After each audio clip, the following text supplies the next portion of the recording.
Bienvenue sur ma chaîne YouTube. L'objectif aujourd'hui sera d'utiliser un filtre, de vous présenter un filtre de Gmic. Donc c'est Strip.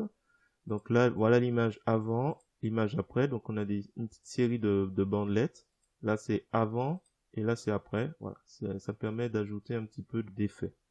Alors si vous trouvez le résultat réussi, je vous remercie de me mettre un pouce vers le haut, de me laisser un commentaire. Je vous mets dans la description une vidéo pour une prise en main rapide si vous êtes débutant, pour avoir les points clés pour utiliser GIMP, ainsi que les images que j'ai utilisées dans cette vidéo et un lien vers Gmic si vous souhaitez le télécharger gratuitement et voir l'installation grâce à une vidéo à côté.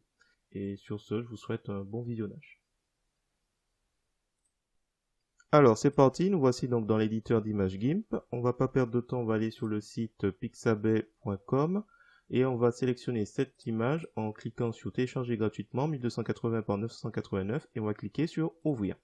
Et là, une fois qu'on a ce nouvel onglet ouvert, on va cliquer sur le bouton droit de la souris, un menu contextuel apparaît, on fait copier l'image et on revient sur l'éditeur d'images GIMP pour faire édition, coller comme, nouvelle image. Voilà, donc du coup là on a notre image.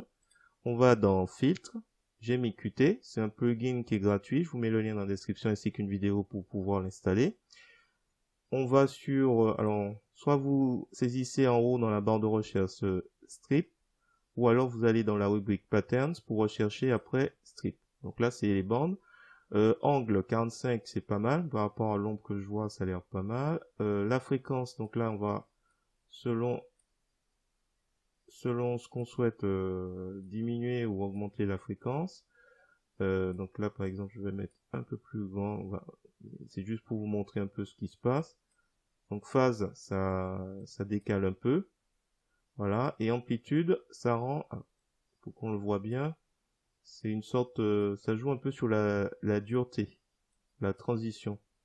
Pour la brosse par exemple, vous avez, voilà, si je vais carrément à 2, on voit parfaitement le dégradé, alors que là, la transparence se fait de plus en plus progressif. Donc là, on va faire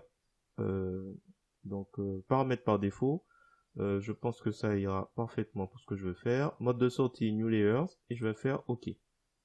Donc voilà, ça vous fait un petit. Je vais faire un agrandissement. Donc avant, après. Je vous fais des petites bandelettes sympathiques.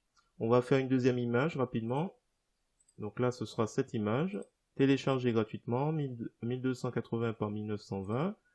On clique sur ouvrir. On clique après sur copier l'image avec le bouton droit de la souris. On revient dans l'éditeur d'image GIMP. On fait coller comme nouvelle image. Donc là, on a cette image en noir et blanc. Là, on va changer, on va faire l'outil de zoom. Zoom avant. On agrandit.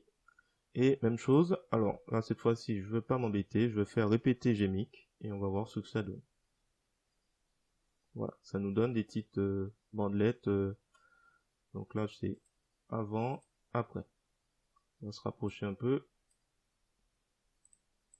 Voilà, rien de particulier, mais bon ça peut renforcer un peu un effet. Ben écoutez, on va s'arrêter là. Alors, hop, je vais mettre celui-là et celui-là ici. Voilà, si vous avez des suggestions concernant l'utilisation de ce filtre, n'hésitez pas à le dire dans les commentaires. Là, je l'ai trouvé surtout intéressant lorsqu'il y a c'est assez contrasté et qu'il y a de l'ombre qui apparaît. Voilà, un contraste de lumière dans deux cas.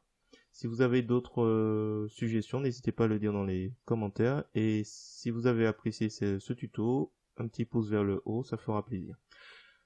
Et n'hésitez pas également à vous abonner pour faire monter ma chaîne dans le référencement. Et sur ce, je vous dis à bientôt.